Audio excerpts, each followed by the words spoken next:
दोस्तों नमस्कार। मैं आपका साथी राम विलास बागी। दोस्तों छात्राओं से जुड़ी हुई डेली न्यूज की महत्वपूर्ण जानकारी के लिए पूरा वीडियो जरूर देखें। दोस्तों चैनल को अभी सब्सक्राइब नहीं किए तो प्लीज़ चैनल को सब्सक्राइब करें और वीडियो को शेयर करें ताकि ज़्यादा से ज़्यादा छात्राओं को लाभ हो सके। दोस्तों पहली महत्वपूर्ण जानकारी, सहायक प्रोफेसर भर्ती में भी बेहतर अभ्यर्थी शॉर्ट लिस्ट करे हाई कोर्ट। दोस्तों इलाहाबाद हाई कोर्ट ने इलाहाबाद विश्वविद्यालय को सहायक प्रोफेसर की सीधी भर्ती में साक्षात्कार के लिए बेहतर अभ्यर्थियों को बुलाने के लिए शॉर्ट लिस्ट करने का निर्देश दिया है। कोर्ट ने कहा कि सहायक प्रोफेसर भर्ती में रेगुलेशन 10 लागू नहीं होगा। यह सहायक प्रोफेसर नियुक्ति प्रोन्नत में लागू होगा। इसके तहत संबद्ध कॉलेज में अध्यापन अनुभव के साथ नियमित सहायक प्रोफेसर वाले वेतन के बराबर वेतन पाने वाले को ही चयन में शामिल करने का नियम है।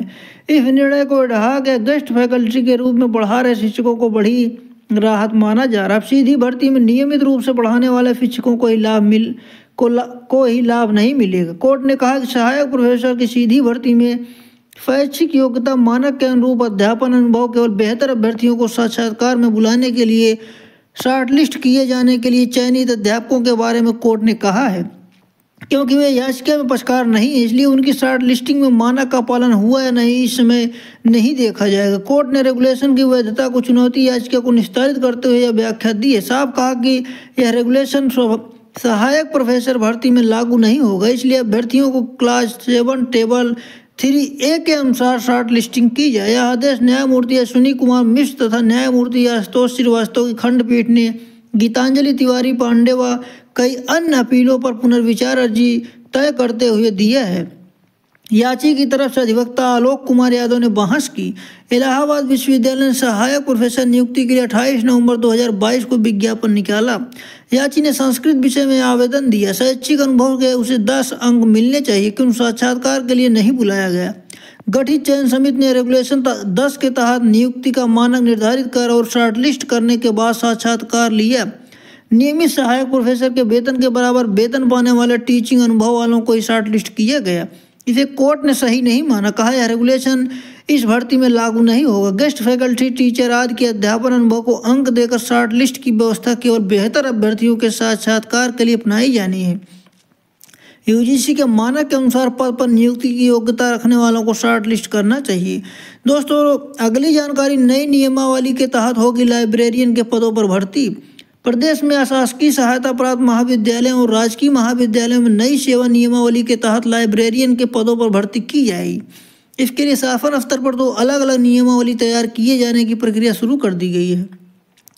प्रदेश के 170 राजकीय महाविद्यालयों में 110 महाविद्यालयों में लाइब्रेरियन के पद खाली हैं। वहीं 331 अशासकीय महाविद्यालय में तकरीबन 100 महाविद्यालयों में लाइब्रेरियन के पद रिक्त पड़े हुए। इन सभी रिक्त पदों पर भर्ती के लिए नियमावली तैयार की जा रही है। राजकीय कॉलेजों में लाइब्रेरियन के पदों पर उत्तर प्रदेश लोक सेवा आयोग और अशासकीय कॉलेजों के नए शिक्षा सेवा चयन आयोग के माध्यम से भर्ती होगी। राजकीय महाविद्यालयों और अशासकीय महाविद्यालयों में लाइब्रेरियन भर्ती के लिए अलग अलग नियमावली बनाई जाएगी। इसके लिए उत्तराखंड से नियमावली मंगाकर उसका अध्ययन भी किया जा चुका है। वहीं मध्य प्रदेश और राजस्थान से भी नियमावली मंगाई गई है। अन्य राज्यों की नियमावलियों का अध्ययन किए जाने के बाद ही उत्तर प्रदेश में लाइब्रेरियन भर्ती के लिए नियमावली तैयार की जाएगी। नए नियमावली में लाइब्रेरियन को प्रवक्ता पद का कैडर दिया जाएगा या नहीं, यह अभी तय नहीं है। उच्च शिक्षा निदेशालय के सूत्रों के अनुसार अलग अलग राज्यों की नियमावली में अलग अलग प्रावधान किए गए हैं।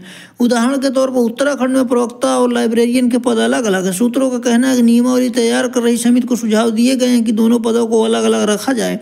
सुझाव के साथ यह भी तर्क दिया गया कि लाइब्रेरियन अगर प्रवक्ता का काम करेगा तो लाइब्रेरी कौन संभालेगा। वहीं राजस्थान में सरकार ने अशासकीय कॉलेजों में कर्मचारियों और शिक्षकों को राजकीय कॉलेजों में समायोजित करने के बाद अशासकीय कॉलेजों में स्व-वित्त पोषित संस्थान का दर्जा दे दिया है। हालांकि राजस्थान में अशासकीय कॉलेजों की संख्या बहुत कम है। उत्तर प्रदेश में सैकड़ों की संख्या में अशासकीय कॉलेज हैं, सो यूपी में इसे लागू होने की उम्मीद नहीं है। दोस्तों अगली जानकारी, शिक्षकों के विवरण का सत्यापन पूरा। प्रायोगिक परीक्षा ड्यूटी जल्द। 25 जनवरी से शुरू होनी है यूपी बोर्ड इंटरमीडिएट प्रायोगिक परीक्षा। यूपी बोर्ड की इंटरमीडिएट प्रायोगिक परीक्षा की तिथि नज़दीक आने के साथ ही परीक्षक के रूप में शिक्षकों की ड्यूटी लगाए जाने का कार्य अब अंतिम दौर में है। इसके लिए विद्यार्थियों के विषय कोड सहित अन्य विवरणों का परीक्षण यूपी बोर्ड ने प्रधानाचार्यों के माध्यम से पहले ही करा लिया है। इसके उपरांत शिक्षकों के विवरण का भी सत्यापन कराया गया है, जिसमें विषय कोड पर विशेष रूप से ध्यान दिया गया है ताकि किसी दूसरे विषय के शिक्षक की ड्यूटी न लग जाए। 1-2 दिन में परीक्षकों की ड्यूटी आवंटित कर दी जाएगी ताकि वे संबंधित विद्यालयों के प्रधानाचार्यों से संपर्क कर प्रायोगिक परीक्षाएं कराए जाने का निर्णय कर सकें। यूपी बोर्ड सचिव दिव्यकांत शुक्ल ने 2 चरणों में प्रायोगिक परीक्षा कराए जाने का कार्यक्रम पहले ही जारी किया है। यह 25 जनवरी से प्रारंभ होकर पहले चरण में 10 मंडलों के जनपदों में 1 फरवरी तक चलेगी। दूसरे चरण में 8 मंडलों के जनपदों में 2 से 9 फरवरी तक संपन्न कराई जाएगी। इसके लिए सत्यापन के उपरांत उत्तर प्रदेश माध्यमिक शिक्षा परिषद की वेबसाइट पर अपलोड शिक्षकों की सूची से ड्यूटी लगाई जा रही है। जल्द क्षेत्रीय कार्यालयों के माध्यम से प्रायोगिक परीक्षा संपन्न कराने के लिए शिक्षकों को ड्यूटी उपलब्ध करा दी जाएगी।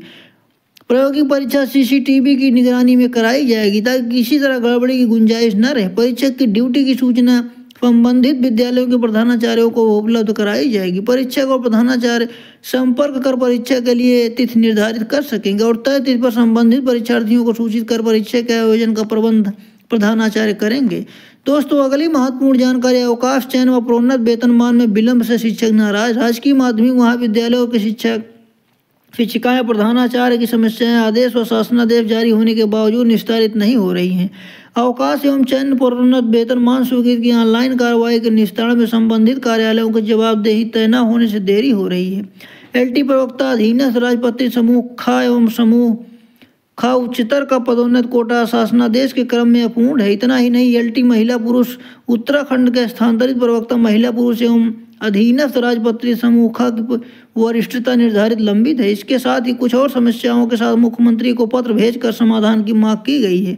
समाधान न होने पर 1 फरवरी से शिक्षा निदेशक शिविर कार्यालय लखनऊ के समक्ष अनिश्चितकालीन अनशन पर बैठने का निर्णय लिया गया। मुख्यमंत्री को भेजे गए पत्र में राजकीय शिक्षक संघ अध्यक्ष सुनील भड़ाना एवं महामंत्री डॉक्टर रविभूषण ने संयुक्त रूप से कहा कि राजकीय शिक्षकों की समस्याओं का सरकारी आदेश होने के बावजूद निस्तारण नहीं किया जा रहा है।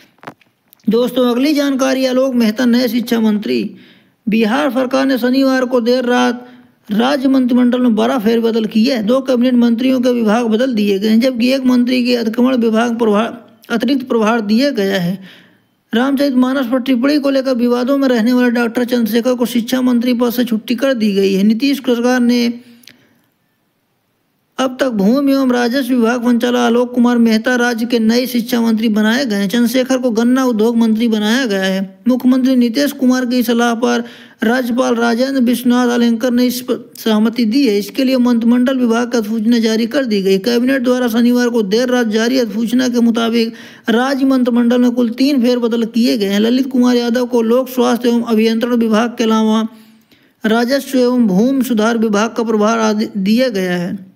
गौरतलब हो को 2 दिन पहले राजद अध्यक्ष लालू प्रसाद व उप मुख्यमंत्री तेजस्वी यादव मुख्यमंत्री नीतीश कुमार से मुलाकात की थी। माना जा रहा है कि इसी दौरान राजद कोटे से बने मंत्रियों के विभागों में फेरबदल पर सहमति बनी है। डॉक्टर चंद्रशेखर का कई विवादास्पद बयानों में सरकार के शामिल दलों में भी कई तकनीकी की स्थिति उत्पन्न हुई थी। रामचरितमानस पर उनके बयानों से जदयू में खुलकर नाराजगी जाहिर की थी। खुद तेजस्वी यादव ने सार्वजनिक तौर पर चंद्रशेखर को विभागीय कामकाज में ध्यान लगाने की नसीहत दी थी। दोस्तों, इस वीडियो में बस इतना ही। मिलते हैं अगले वीडियो में, तब तक के लिए नमस्कार। दोस्तों, ये चैनल को अभी सब्सक्राइब नहीं किए तो प्लीज़ चैनल को सब्सक्राइब करें, वीडियो को शेयर करें, साथ ही लाइक कमेंट करके अपनी प्रतिक्रिया जरूर दें। पूरा वीडियो देखने के लिए धन्यवाद।